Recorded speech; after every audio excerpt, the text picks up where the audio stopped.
Hey, what's up, my good people? Today I'm here with my best friend, my good friend from America. I visited him. So currently I'm in Kenya and I'm trying to find so good projects.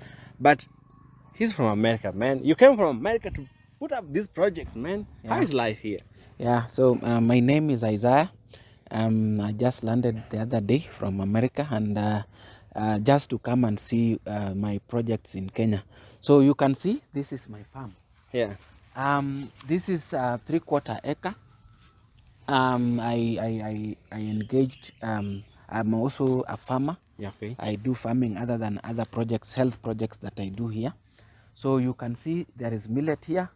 There is The beans. beans And and, like uh, which and maize. breed is this? Which maize breed is This this? this is called DK803. Yeah. Yes, so that is the best breed that does well here.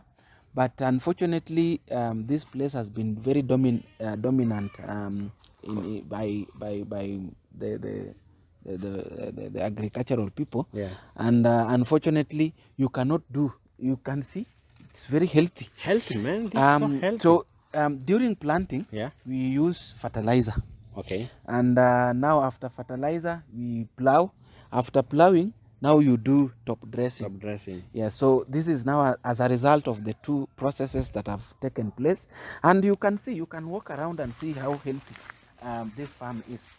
So And I'm telling you, other than doing health projects, it is very important for you to also engage in agricultural farming. yeah. Because in Kenya, Kenya depends on agriculture, and it's very important that as we engage in other health issues, you know, if you've not eaten, then Yeah. you cannot be healthy. So if you think, how many bags are you estimating to get from this farm?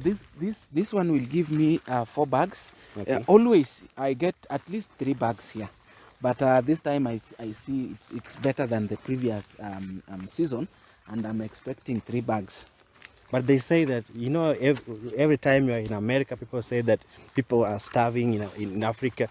African people are like, Africa is a no-go zone land. Oh, you know, my friend, Yeah.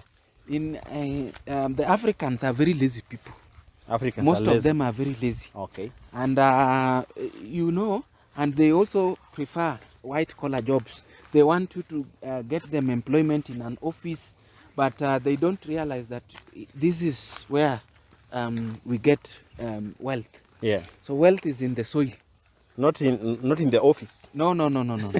Wealth is in the soil. Yeah. And as I told you, you know, other than farming, I also have other projects. So that I do. Yeah, tell us about the project you always do. The project is being implemented by a CBO. It's a community-based organization called Ugunja Development Initiative. Yeah. This CBO was registered somewhere back in 2016, but it started operations in 2018. So it has a variety or very many projects that it does, ranging from health. Here in Kenya, specifically in Western Kenya, Yeah. there are a lot of issues that are affecting young people, including issues around teen pregnancy, issues on sexual gender-based violence, issues around family planning, issues around malnutrition. You know, if you do agriculture, then population cannot be malnourished. And this is an example that we are showcasing in Isiah County government, that they can be able to embark on agriculture. And the good thing is that currently we have a very strong man. The Minister for Agriculture is very passionate about agriculture. And I believe that moving forward, Isiah will not be able to lack food, produce its own food. Yeah. Yes. So again, as I said, they are also, as I said, you know, Africans, majority of them are lazy, and even economically, they are not empowered. And therefore, this project focuses much on empowering both adolescents, youths, and the general population. And we are not only empowering them by training, we are empowering them, linking them to opportunities so that they can be able to get grants, they can be able to get loan from the government, so that their livelihood can be able to thrive. But you know, when there's grant, when there is money, they get money. This money, they only a little bit of it gets to the farmers and not. Yeah, Yeah. yeah. Kenyans. Kenya is among the African countries which corruption is highly hit. Yeah. And even if they get, like, Kenya gets a lot of grants from the overseas, but you find it, whatever reach the common mwananchi is very little. Yeah. And that's why these projects that I do, we have a very clear system on how to on how this money is monitored, how this money is utilized until the grassroots. Yeah. 80% of this money goes to the common mwananchi, if it is adolescents, if it is young people. And the agriculture is not part of that project because we've not received yet funds that can be able to help us do agriculture in large scale. Yeah. And we are anticipating that we can lease land. We can also partner with other institutions like Sigomre organic farming, because again we are living, the fertilizer that we are using is really affecting our soil, and therefore we are moving also into organic. And projects like Sigomre organic farming project can be able to be incorporated, so that as we do, because they also promote the organic farming, and I think we can be able to work together with them in producing organic products, and I think we will be able to feed many people within Isiah County and even outside Isiah County. So my good people, he has just mentioned about organic farming. So our next video we're going to make about organic farming in Sigomari. So we'll show you this one live, okay? So you also talked about things to do with reproductive health and the teen pregnancy. What are some of the challenges you face in this? Your organization there, is facing. there are a lot of needs Yeah. for young people, and there is also a very big gap in terms of parental responsibility, but this is highly hit by economic situation in Kenya, and especially Western Kenya, and this doesn't only affect Isiah County, it also affects the whole country, and more importantly, this teen pregnancies is as a result of the poverty. We also have some amenities that girls require, like sanitary towels, and it is very unfortunate that Kenya cannot take responsibility of its own citizens, especially the young people, and now they depend on their parents who, because of the poverty level and lack of employment opportunities, they cannot afford, and therefore some of them even marry their children as a result of lack of sanitary napkins. Yeah. Some of them send them to the people, the employed, like teachers.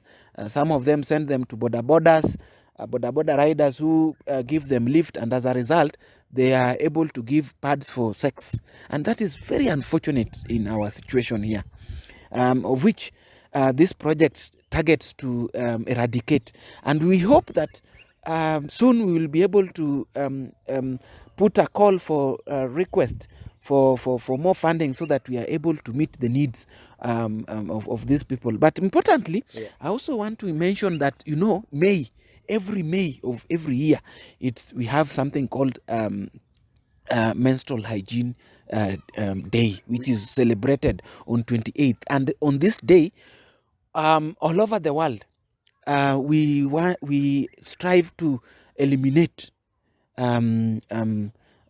stigma against menstrual hygiene, because you realize that men, even you, how many times do you go to supermarket, buy sanitary pads for your girlfriend?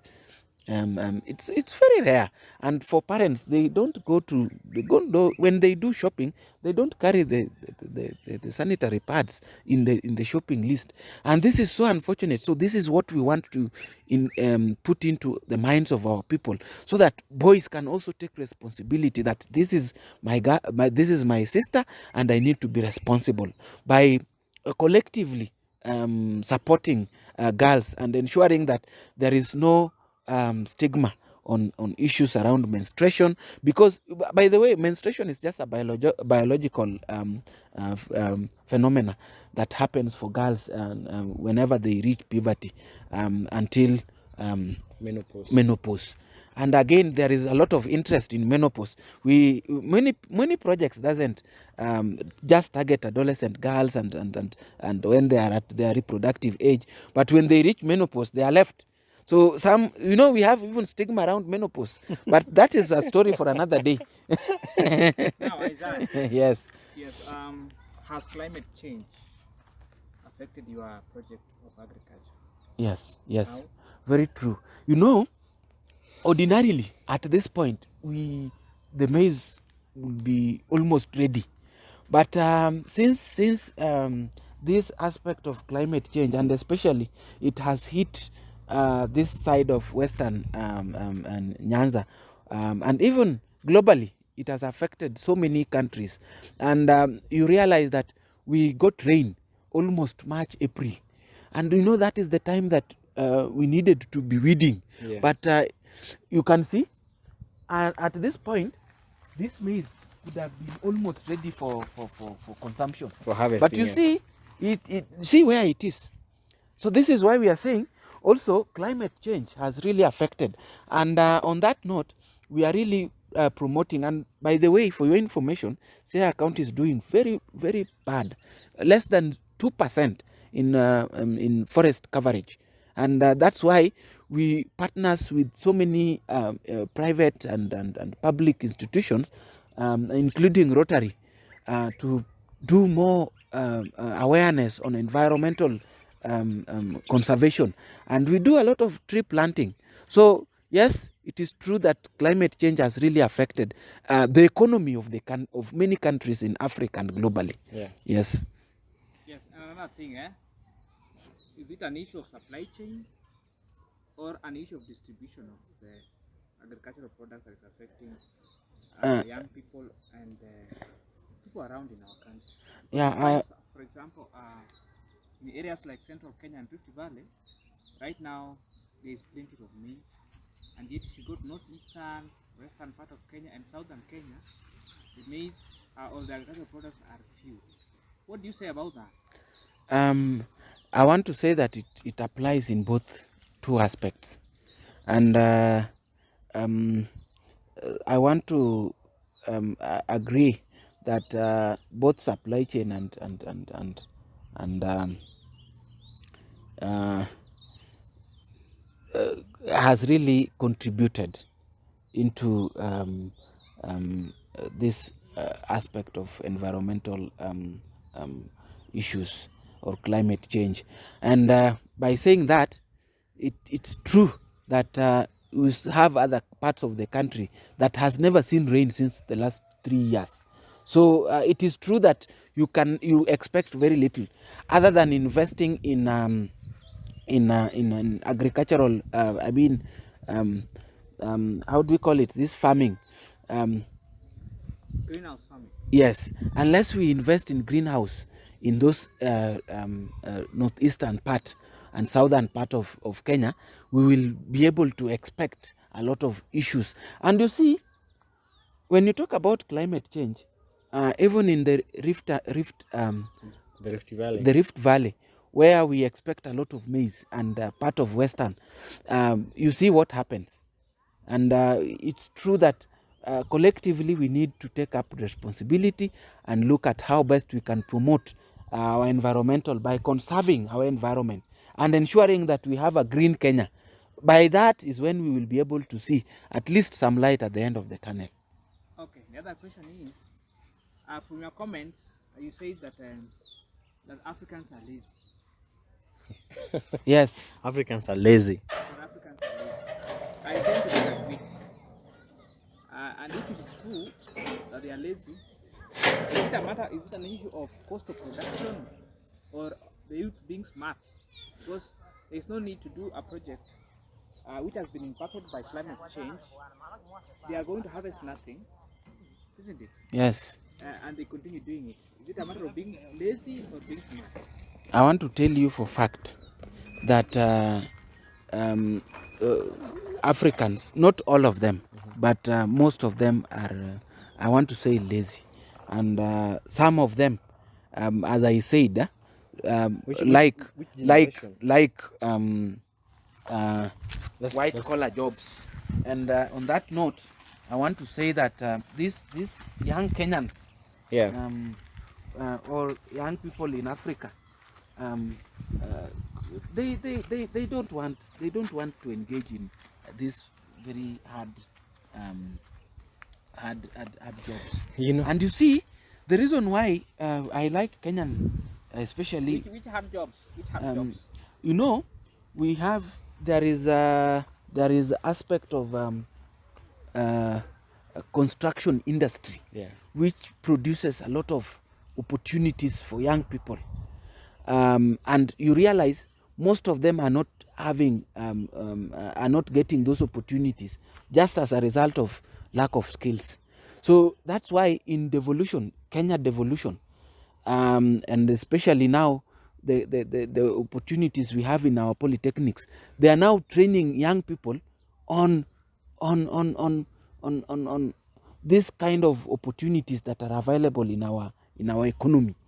And you realize that some even in the engineering courses, how many engineers do we have? Not many. I'm one. And if you look at this the masonry, if you look at the carpentry, if you look at, those are opportunities that we have, that every day has to produce, and they have opportunities. But how many people does have skills in that market? Very few. Yeah, in that But case, on that matter, they want to be employed in offices. and But rather, they want salary. yes. And sometimes they are very comfortable when they are paid 30,000, 20,000. Yet they can be able to go into a construction industry, Yeah. register a company, and get tenders of these constructions, and including the roads within the feeder roads in counties. Yeah. They can get a lot of money out of that.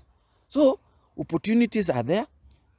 We have polytechnics, which is producing hands-on people on other opportunities within the counties. Yeah. So I want to say that if we think about that, and we switch our mentality from those office work to go and do even farming, farming, if you do good farming, you are more than rich. Yeah, rich. Yeah. Yes. When I was in high school, most of my friends didn't do agriculture because they say agriculture is for the dirty people. Agriculture is for the losers. Yeah, very true. And Yeah. and most Africans, that is the mentality. That is what we want. Not all. That is what we want to get out of their mentality. Not all. That we can do what we, and even specialization. If you for example, those who are you are in college, Yeah. or high school, how many specialized in agriculture? We were Very few. We were 58 and we were only 18. 18. You can imagine 18 out of 58. What a fraction! And now, a majority of them were doing business. I always meet them on the street. They tell me, "Give me something small." Yes, and you get something from the farming. So, my friend. Okay, the other question is, Yes. now that you are close to policy makers, right? The Yes, decision makers yes. in our society, what can you tell them concerning agriculture, especially technology-driven agriculture? I want to say that not unless we think otherwise, and as I alluded earlier, that in Isiah, give them 1 year or 2 years with the current minister, who is very passionate about issues around agriculture, and ensuring that there is farm products, and even lobbying at national level, so that we are able to. And by the way, for your information, Isiah is among the few counties that have a database for all agricultural farm inputs and farming, that kind of farms, farmers currently engaged, including the anticipated farm products. So by the end of this harvest season, you will be able to see if you are from Siaya, then already in a database of those who are doing farming, then all your products will be counted. Now, And now that you know, we are also doing we are also working to revise our current policy that will be able to meet the threshold for the digital agriculture. okay. Yes. Now that your maize is almost ready, you have the market. Yes, already people are coming to say, to confirm what they will be able to do. But I want to also confirm that this is not the only farm that I have. Okay. Yes, You have more. I have other farms that have leased, shambas that have leased, and the Maybe to inform other potential farmers. Where is this your market?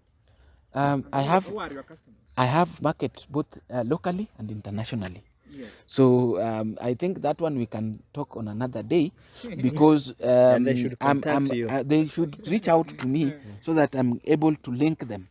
Yes, with more market. And it is not only for maize.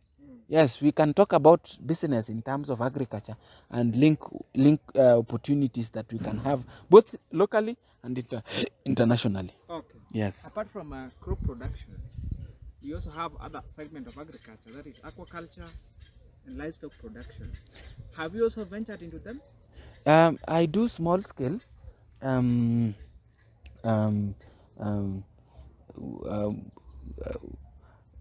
Small scale of not production, but animal farming, and specifically I do chicken. Chicken, eh? Yes. How many do you have right now? Right now I have 50, but it's 2 months. 2 months. 2 months. No, 2 months since I ventured into this, but already the market is there, and we anticipate that in the next 5 months, 5 to 6 months, then I will be able to have over 2,000 birds. So meaning that as we get along, more ideas on how to do this business is also there. But I want to say that this is now the second time I'm now getting into this because of the modern technology in farming. Because previously we used to just do for the sake of doing, not for profit, but for Consumption. For consumption. Yeah. And you know, as our tradition in Kenya, you know, if during Christmas festivals, people have eat, and they eat chicken, they eat chapati, they eat. So you keep for Christmas festives, like in April, during, yeah. So I want to say that now, having ventured into the new technology in agribusiness, it's called agribusiness. Then I'm telling you, people need to. This is where we need to get back to. And you know, this is very self-sustaining. For your information, very self-sustaining. Yes, you don't need to have a lot of issues like those in companies. To close, eh? Yes. Do you think you'll break even? Yes. You're going to make profit? Yes. I'm telling you, in 6 months, come and see what we are doing. Yes. Sure. Yes. Okay. I'll come to interview you. All right. So my good people, it was nice having Isiah here. So Isiah is a resourceful person. So if you want to contact Isiah, first of all, buy me coffee. The link is there. So just like buy me coffee down there. Then buy me coffee. You get Isiah and you talk to him. So next time we are going to talk about organic farming, and he's going to show us his farm, and also he has chicken.